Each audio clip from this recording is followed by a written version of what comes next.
História de São Luís Maria de Montfort.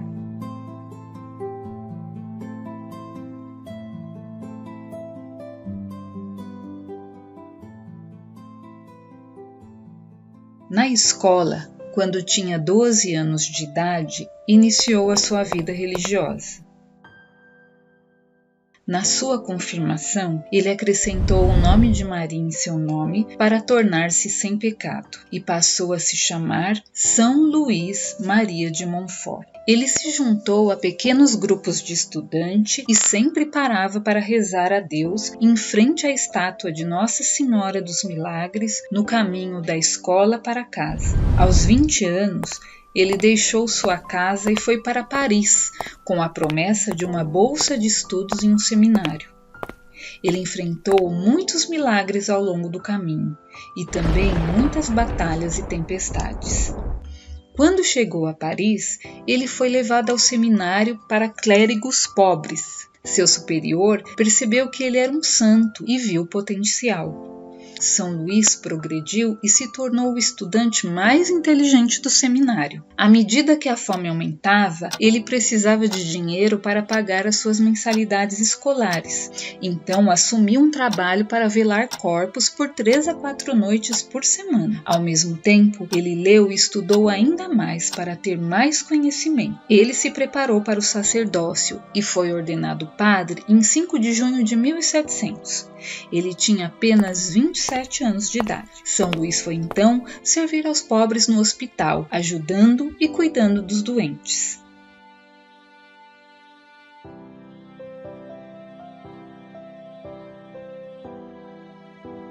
Ele também iniciou uma sociedade de mulheres piedosas, a fim de ajudar e de se opor ao egoísmo e à desordem dentro do hospital. A primeira associação foi chamada Filhas da Sabedoria. Entretanto, as pessoas riram dele por causa disso. Então, São Luís escolheu Marie-Louise para ser a fundadora das Filhas da Sabedoria. Ele deixou o hospital e fez caminho para Paris, ajudando e aconselhando as pessoas com a palavra de Deus. Em Paris, ele multiplicou suas orações e penitências e começou a escrever. Seu primeiro livro foi O Amor da Sabedoria Eterna. Então ele voltou ao hospital para ajudar a cuidar dos doentes, e os religiosos começaram a aceitá-lo lentamente. Pessoas pobres ajudaram São Luís a construir a capela onde muitas pessoas iam pedir ajuda. Depois de administrar a comunidade, São Luís prometeu ao bispo reparar o santuário na ponte e também o templo de São João. As pessoas do templo falavam mal de São Luís, desconhecedoras da situação em que ele estava, por ter sido emboscado pelo vigário-geral durante seus sermões. No lugar onde São Luís rezava, tornou-se um hospital para pacientes incuráveis e foi confinado aos cuidados das Filhas da Sabedoria. Ele tinha o dom de realizar milagres. Uma vez disse a uma senhora moribunda que ela iria se recuperar e ela viveu mais 12 anos. Mais tarde, São Luís foi a Roma se aconselhar com o Papa.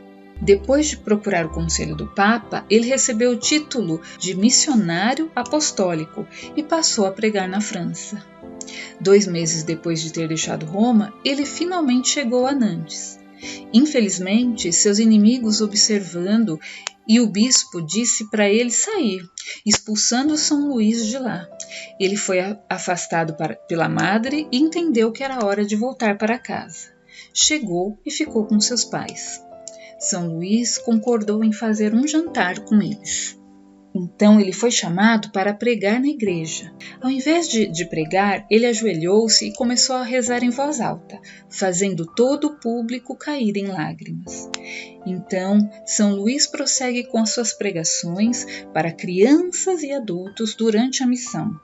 Dizem que São Luís queimava fogueiras para mostrar gratidão a Deus. Com dificuldades, logo surgiram alguns missionários que tinham ciúme do sucesso da sua pregação. São Luís continuou sua missão e encontrou num leito de morte um homem gravemente doente. Ordenou que lhe preparasse uma refeição incrível até o meio-dia, e ele ficou incrivelmente curado. A fama de São Luís cresceu e alguns amavam e outros o criticavam. Uma senhora caridosa lhe cedeu uma casa que ele chamou de Providência, a qual estava acostumado a abrigar doentes incuráveis. Ele decidiu construir um grande calvário que levou 15 meses e teve a ajuda de pessoas de toda a parte. Infelizmente, o bispo proibiu as bênçãos ao calvário. São Luís atravessou vilas e vilas com seus irmãos para pregar. Percebendo que se multiplicavam as conversões, tentaram matá-lo colocando veneno em sua comida. No entanto, ele não morreu. Continuou viajando e enfrentando tribulações em sua jornada. Sua missão teve muito sucesso. Em um local chamado La Rochelle, ele construiu uma escola, porém ele não conseguiu começar a ensinar as crianças por causa da sua saúde. Após a sua morte, em 28 de abril de 1916, padres, freiras e irmãos tomaram conta de suas instituições. Ele morreu com apenas 43 anos. Em 20 de setembro de 1947, ele foi declarado santo pelo Papa Pio XII. Após sua morte, um grupo de seguidores, entre eles os Irmãos de São Gabriel, saíram pelo mundo e fundaram muitas escolas.